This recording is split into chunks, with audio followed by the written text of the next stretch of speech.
everybody, hi.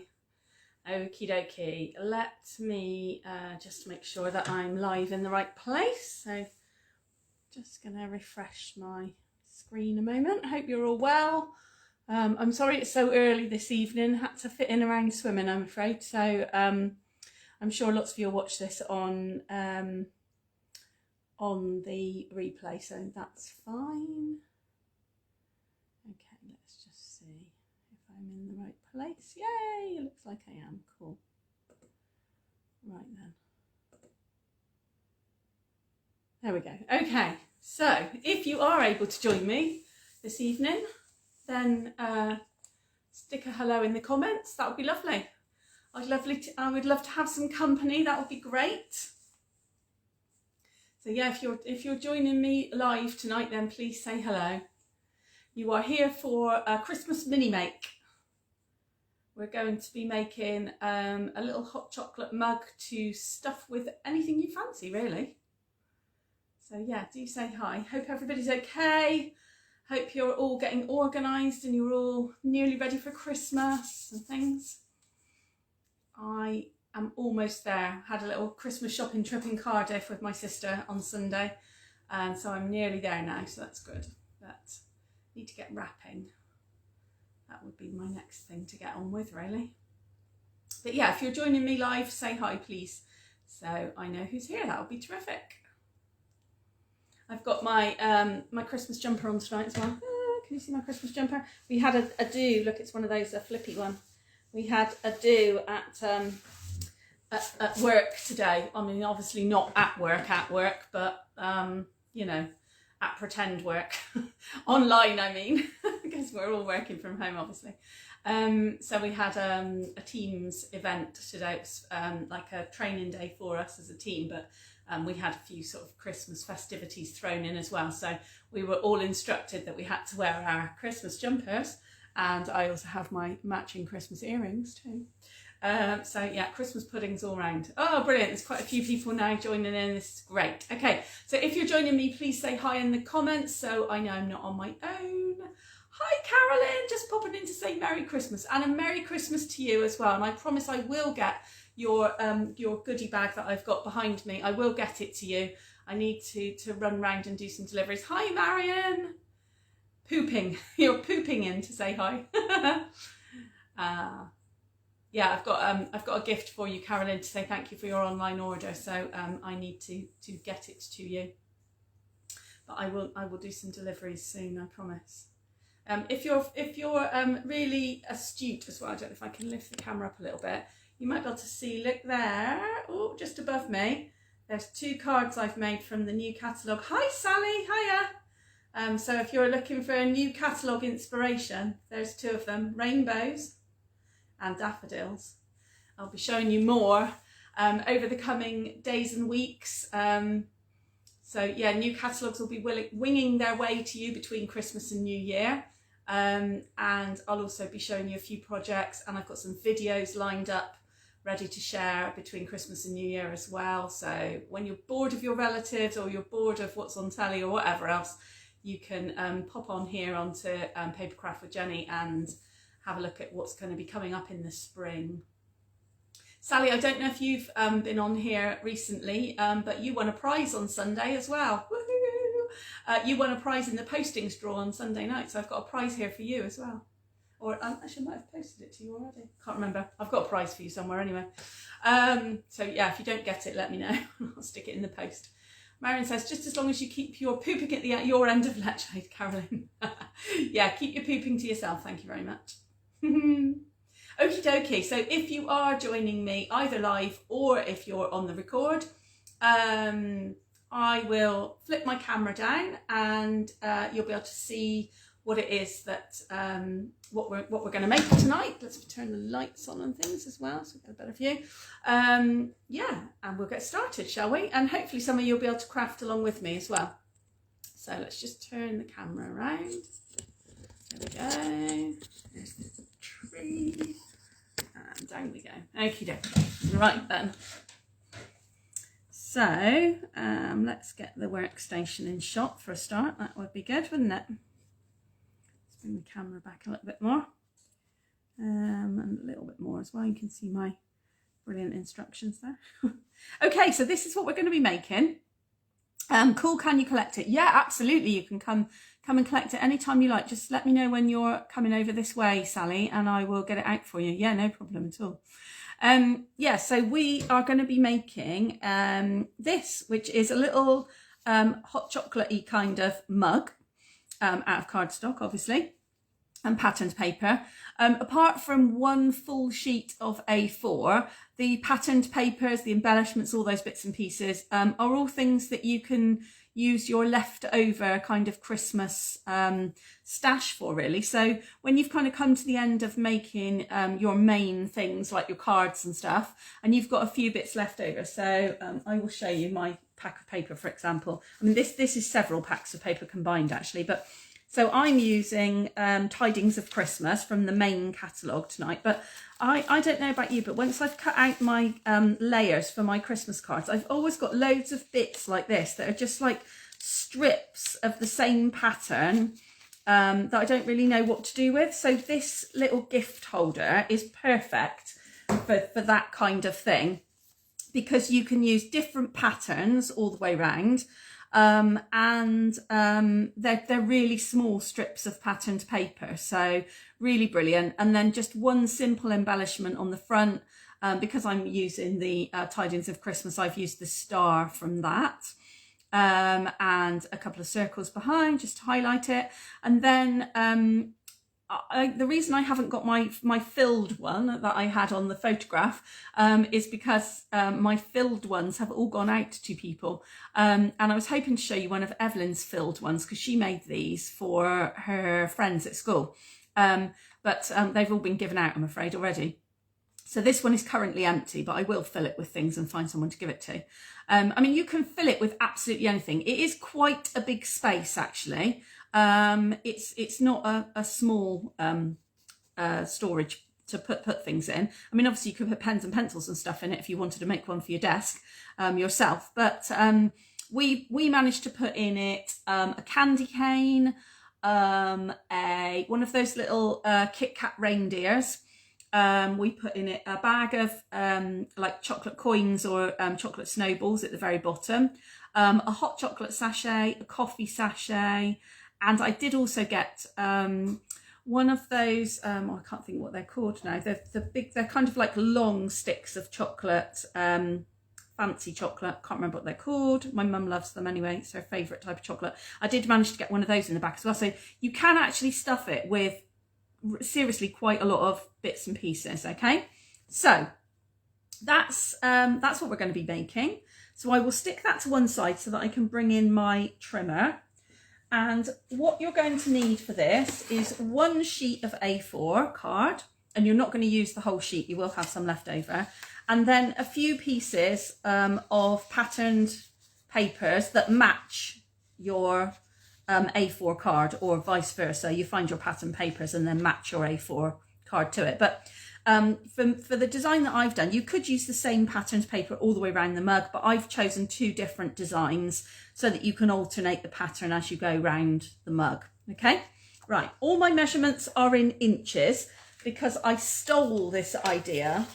I cased it from a fellow demonstrator who had written it all in inches, and then I did tweak it actually, because I wanted it to be a slightly different size, and I wanted it to have 6 sides as well, so that it was easy to complete, to put together. So hi Claire, great that you can join us. Going to watch it on catch up. Brilliant. Okay.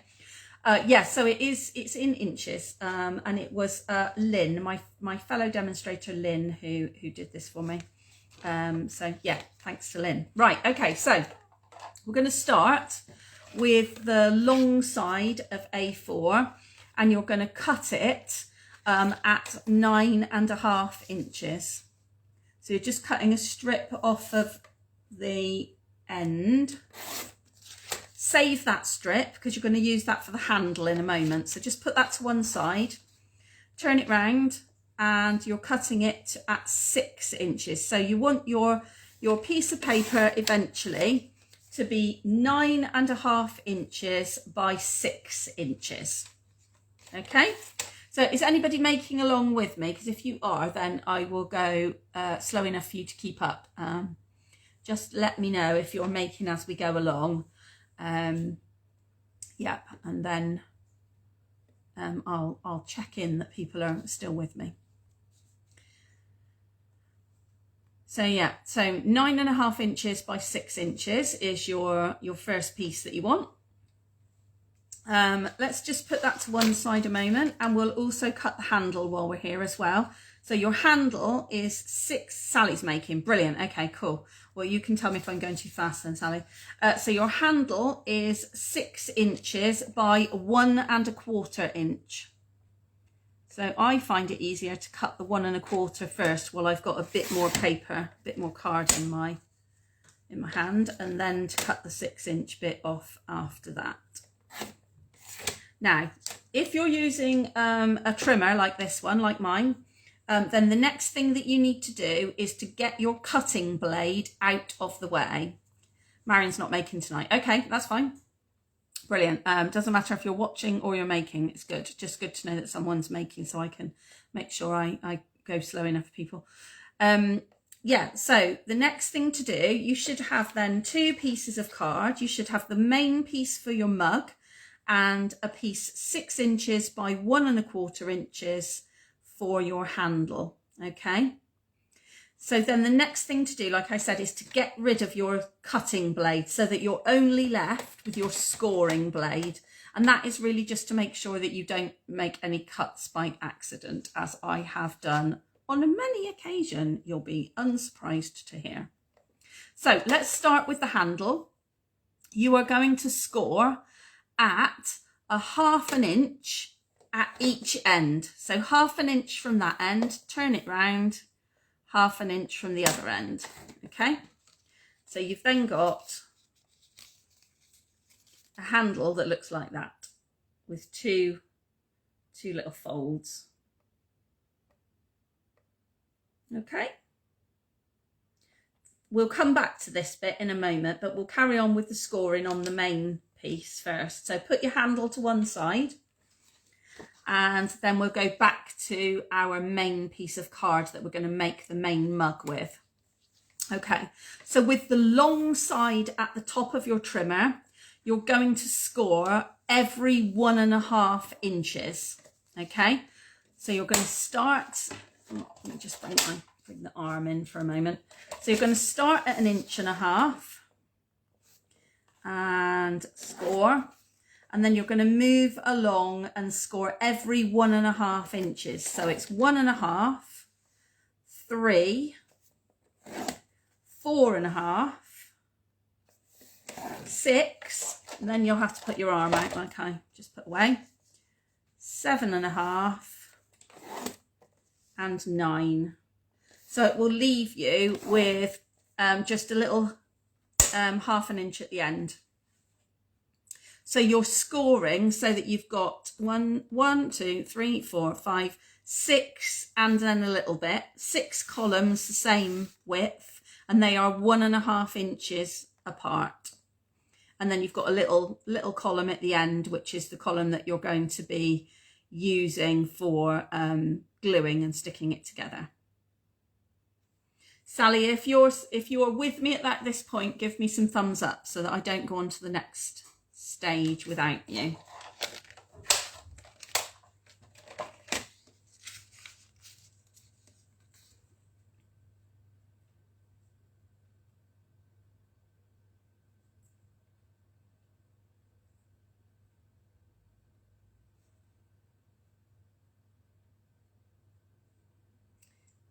Brilliant. Okay, thank you. Yep, so you've got 6 columns and a little adhesive tab.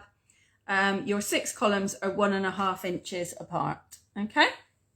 Then you want to turn it around so that you've got the short side at the top, and you're scoring your short side at 2.5 inches.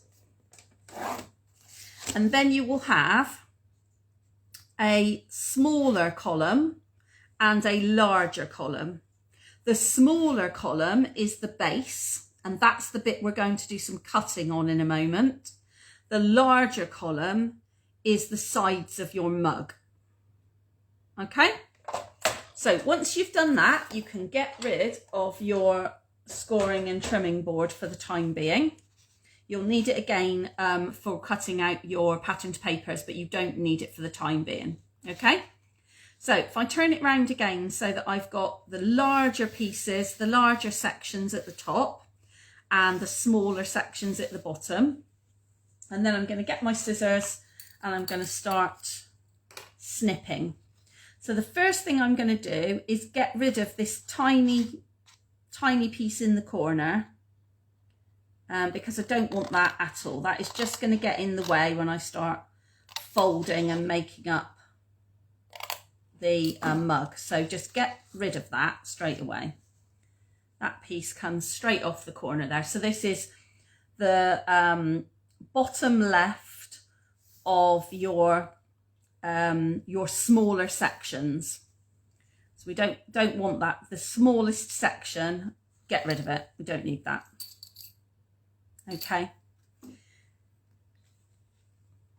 And then what you're going to do is you're going to cut in between each of these, so around the score line of each of these bottom sections.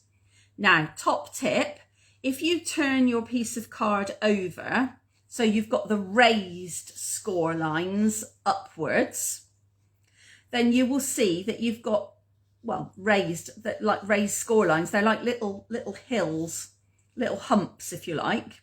And what you can do is you can cut either side of that score line, and then pull the score line out. So I'll show you on this first one.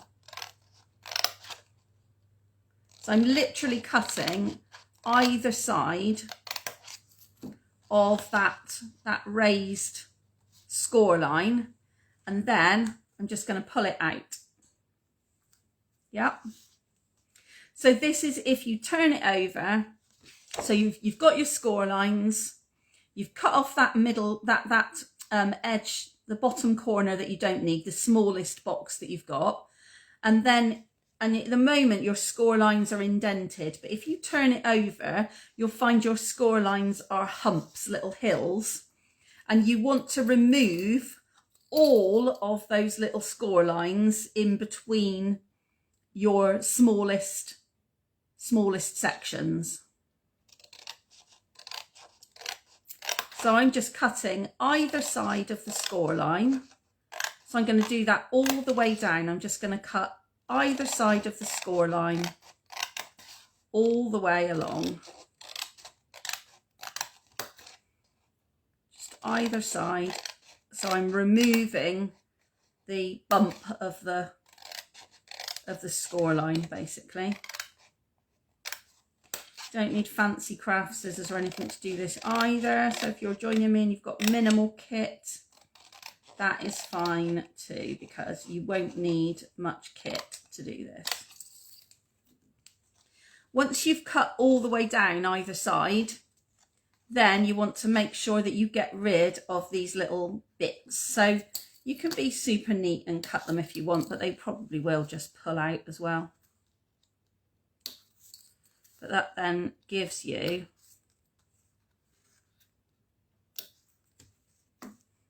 so you've got rid of that bottom corner, the smallest corner, and all of the score lines in between your sections in the smallest, on the smallest row, if you like. Just get rid of all those bits into the bin. So you then should be left with something that looks like this, as my template is showing you. Okay, and don't forget you've got your handle as well that we've cut earlier. Oops, won't stay up my handle. I might just put it down like that. Okay. Oh, Amber's still at work. Sally's saying I've frozen. I think we had this problem before, Sally, didn't we, with yours? Oh, no, thumbs up. That's good. Hopefully that means I'm moving again. There's nobody here on the internet apart from me because everybody else has gone swimming. So hopefully I've got plenty of bandwidth tonight. Okay, So once you've got your template looking like this and your handle piece, the next thing is to cut your patterned papers, because it's so much easier to stick your patterned papers on while everything's flat. Once you start to construct your mug, it's much more difficult to, Sally's back, good. It's much more difficult to stick your patterned papers on. So what you're going to need is 6 pieces of patterned paper for the sides of your mug, which is these top 6 large boxes. And you're going to need a piece of patterned paper for your handle as well. Okay, and you want that obviously to coordinate with the colour. So I'm going to put these to one side while I bring in my patterned papers. Like I said at the beginning, these are all scrap bits left over from my Christmas crafting. Okay, so I'm going to use these scraps to make my handle and my sides of my mug patterns. So I've got 3 in one pattern and 4 in another, so I should use the extra piece for my handle. So let's cut the handle first and get that one out of the way. Let's bring the trimmer back in and bring my cutting blade back into play as well. So I'm going to need, for the handle, the piece I'm going to need is going to be 1 inch wide and 4 3/4 inches long. So 1 inch wide and 4 3/4 inches long.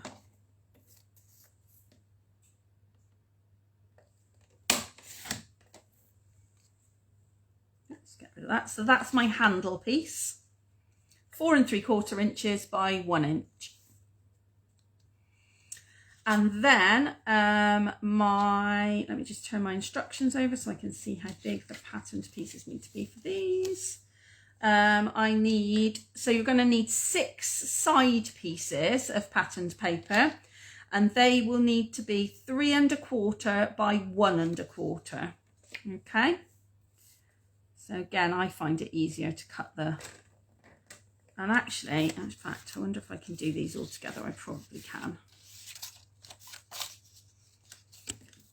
So yeah, I find it easier personally to cut the width first and then cut the length afterwards. And because it's patterned paper, it's not very thick, so you can do them all in one go. So we'll have, there we go, 1 1/4. Let's get rid of all those spares, by 3 1/4.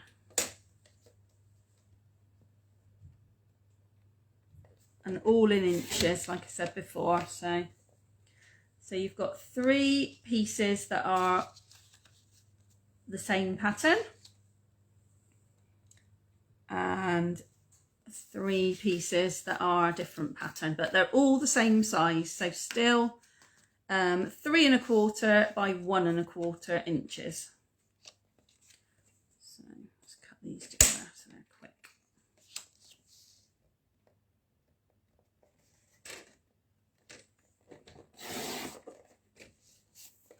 Trying to think of what other things you could put in these as well, because they're, like I say, it's quite a big space, so I think you probably could put quite a few different things in here. Let's not cut that all the way through for some reason. Just cut that down. Trying to be too clever, you see, and cut them all at the same time. Scored it, but it hasn't cut it all the way through. Never mind. There we go. Yeah, I'm sure you could put like miniature toiletries or a little bottle of Prosecco or a miniature, you know, like, I don't know, a gin or something like that. Gin and tonic maybe, something like that. Lots of things you could put in these, I think.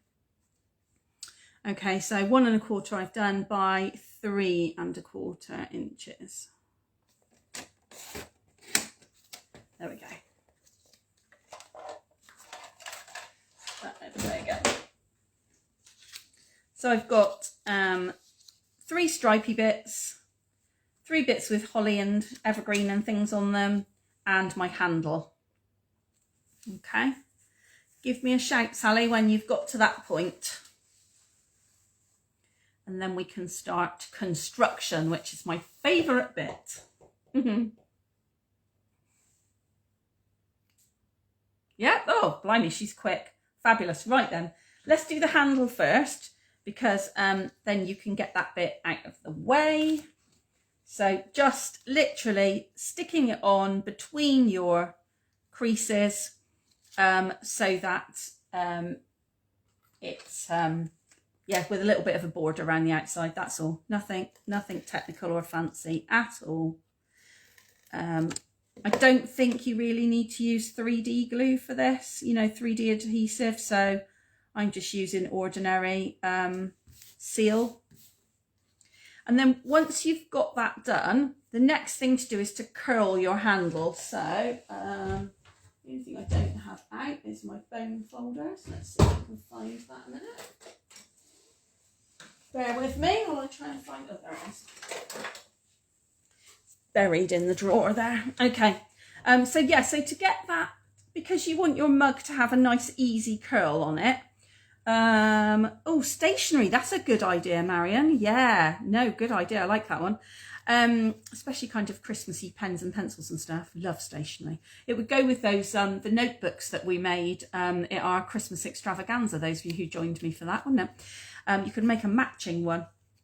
Okay, so yeah, just getting my bone folder and just going to put a bit of a curl on the handle just between the folds, so that you get a really kind of easy curve on it, and your paper doesn't crack or anything like that.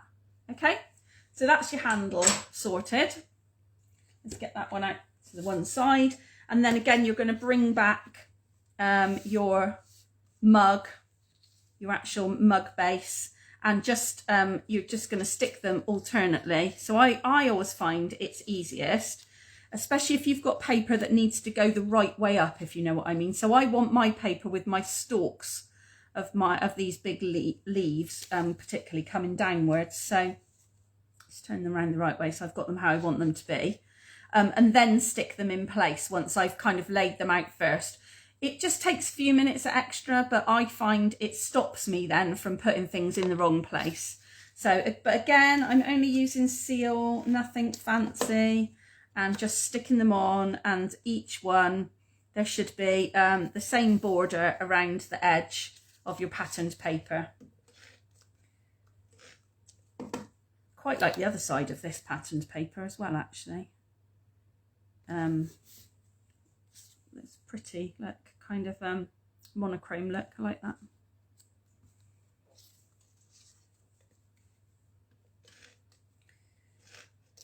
So yeah, just sticking them all the way along so till you've got all 6 pieces stuck onto your mug.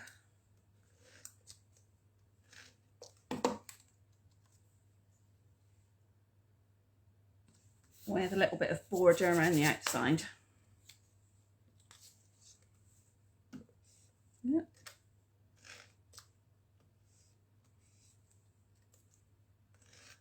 I think my seal can tell that it's time for a clean. I think it's had enough now. It's saying no more Christmas crafting. I'm done for this year.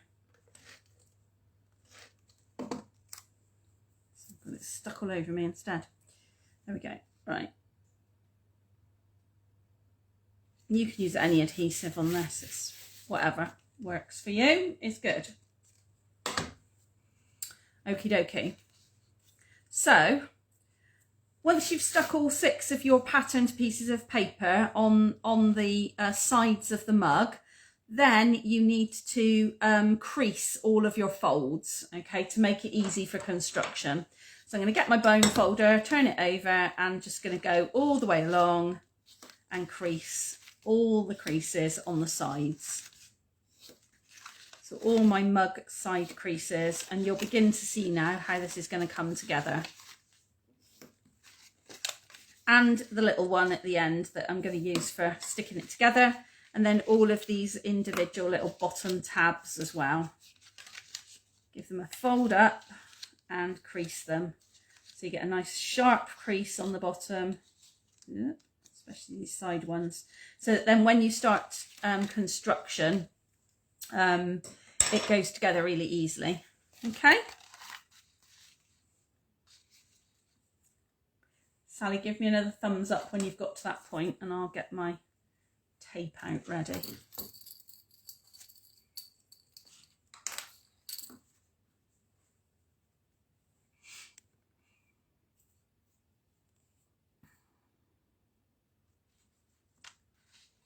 Okay, fab. Right then, the next thing to do is to stick the side together. So you want to stick it together into to form a complete, it's not a circle, is it, a hexagon, but to conform that complete sort of shape. And the way to do that is to add some tape or glue. I would say, personally, I would use some 3D adhesive for this one. So wet glue, red tape. I'm using our tear and tape because that's my preferred 3D adhesive. But whatever it is, stick some down that small strip. And then the easiest way to get this completely lined up is to just literally fold it over so that your tab is flat, and fold over the final section, because you will get a complete flat edge straight away. It's the easiest way to do it, and that's why I did slightly change the pattern of this to make it 6 equal sides so that it was really easy to construct. So once you've got that done, you will then have, this is your top of your mug, this is the top of your mug, and you've then just got the base tabs to put together. So this is the easiest way I've found to do it. If you take the tabs that are opposite each other and fold them out till you're left with just 2 tabs that are kind of inwards, if you like, and you're going to stick one over the top of the other, completely level and squared up. So by that I mean, if you look at the edge of this opposing flap, so the one on the opposite side, I'm going to stick it so that that flap completely lines up with the top of the flap I'm folding over completely lines up with the base of the other one. Okay, so I'm going to stick glue on here, or adhesive or whatever, and then just flip it over and line it up so that both the sides are perfectly in alignment. Okay, now personally I find the easiest way to do this is using a wet glue, because you can then slide it around. So I said I was going to stick glue on the other side, but actually it doesn't matter. I've then stuck it on a different side. But the big deal is getting it to line up. So if you use wet glue, you can then slide it about until it is lined up where you want it to be, and then turn it over if you are using wet glue, and use the bottom of your bone folder or your scissors or whatever and just give it a bit of a press down. Don't need to be too aggressive with it, but just something to make it stay where you want it to be. Okay, so can you see that both those sides are lined up perfectly square? There's no particular formula to fold in the base in now. There's no order in terms of, you know, the flaps, as long as you are sticking opposing flaps together. So just choose the next 2, stick some glue on, just the same. And as you can see, you don't have to be too clever about the glue either. You can be, you know, slap it on a bit, fold it over, and stick those 2 together. And the same again, I'm just lining up the sides, sliding it around till I get the sides level. This will be a good test of whether your creasing is spot on or not as well. And then just turn it over again, give it another little press down inside with the bone folder so that I know that the next layer is stuck as well. And then your final layer should not only fit perfectly, but it should also completely cover the base of your mug. So same again, just line it up, make sure you've got your edges together, get rid of any excess glue, turn it over, and give it a good old press down. And this time you can go across the whole base, just giving it a real good kind of mush down with the base of the bone folder to make sure everything stays put. It is cool, isn't it, Sally? I love this mug, I have to say. Lynn Freeman it was who designed it. I think it's fantastic, really clever. I like her designs, actually. If anybody wants to go and look her up, Lynn Freeman, she's another one from our team. She's brilliant. Okay, so once you've got the completed mug with the base and everything, all you then need to do is attach your handle. Now, I've tried several different methods of adhering my handle, but personally, I find tear and tape is the easiest because it stays put. It stays put immediately that you've put it in place. So you do have to get it in the right place, obviously. However, I just find that so much easier to line up, and I'm not it's not wiggling around like wet glue does. Wet glue's great when you want it to slide, but when you don't want it to slide, it's a complete nightmare. So I find putting tape on it is the best way for me. And I'm going to put my mug handle on the side that's closest to the join, but I'm also going to put it on the side that's got patterned paper on it. It's because mine, sorry, patterned paper, it's all got patterned paper. I'm going to put it on the side that's got the opposite paper to the paper that's on my handle, so it stands out a bit really. And I'm just leaving a little bit of a gap at the top, so I'm not going right to the very top. You can if you want to, but I find that's easier. Just peel the backing off one at a time as well, so that you don't it doesn't stick when you don't want it to. Same on the bottom. I'm just, because you've got that nice curl where you've used the bone folder to crease it, it curls round really quickly, really easily. You don't get any cracking on the paper, no cracking or splitting on the card, so it's really easy to do. And there you go. Your mug is finished. And then let me bring in my other one. All you then need to do is to add some kind of embellishment on the front, and fill it up, obviously. Just fill it with stuff. So I'm going to probably cut out a stocking or a star or something to go on the front of this one. But yeah, that's it. That's your mug. Dead quick and easy to do. I will copy out the measurements, and I'll stick the measurements in an email for everybody who's on the mailing list. And then I will copy the link to this video so that you can follow it step by step. I'm not going to do written instructions or anything, but I will write out the measurements for you so that you can repeat it. I mean, they're really quick to do. If you do these production line style, so Sally, I'm thinking if you were doing these for the shop or for craft fairs, or just because you've got loads of, I don't know, grandchildren, nephews, nieces, whatever that you want to make these for, if you do all of the measuring together at the same time on lots of different pieces of paper, all the cutting at the same time, and then all the construction and gluing, it makes it really quick to do. I mean, Evelyn did 3 for her friends, and I did 2 at the same time, and we were swapping the cutting and scoring board between us and things.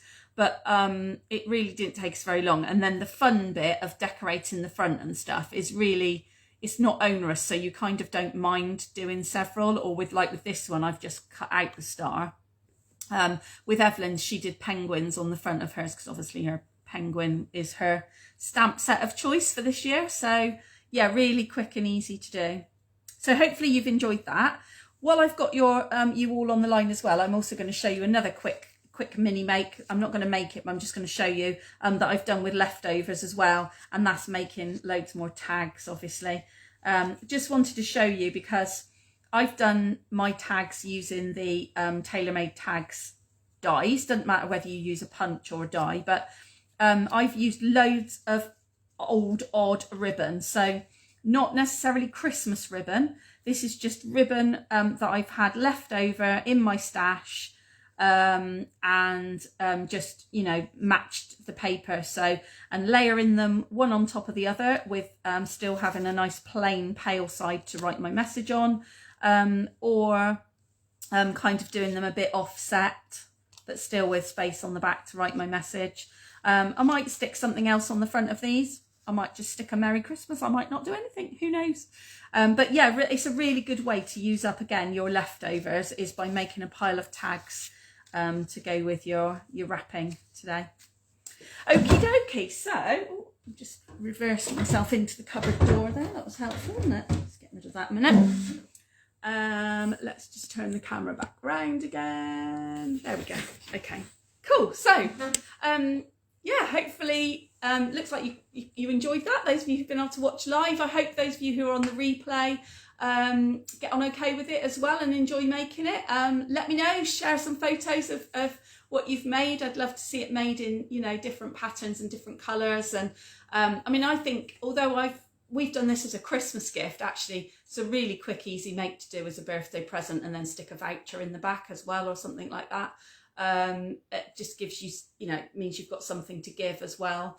And the bags, these bags that you had, the Love Santa treat bags that people had in their, I can't see them I don't think, but in the monthly card kit, one mug fits inside one of those treat bags. So if you're looking for a way to package it as well without squashing the handle and without squashing the mug, you can slide one mug inside one treat bag, and there's still enough space. If you don't have things too high poking out the top, there's still enough space to tie around the top of the bags as well. So might be a way for you to use your treat bag as well. Okie dokie. Right, I'm going to make tea before the hungry swimmers come home. Having a bit of a celebration tonight. Those of you who keep up to date with Evelyn's exploits in swimming. We found out we found out 11 o'clock last night actually, but she found out this morning when she got up that she's been accepted to the county finals. So for the first time, she will be swimming in Oxfordshire and North Buckinghamshire county swimming finals, which is super exciting. Oh, she was grinning ear to ear all the way to school this morning. So that's really brilliant. And it makes up for all those early mornings and sitting in Morrison's car park. Do you remember that last year when I wasn't allowed to sit poolside and watch her? So I was sitting in Morrison's car park under the street light, crafting, making tags, funnily enough. There's a surprise. Anyway, thanks for joining me, everybody, and I'll see you again soon.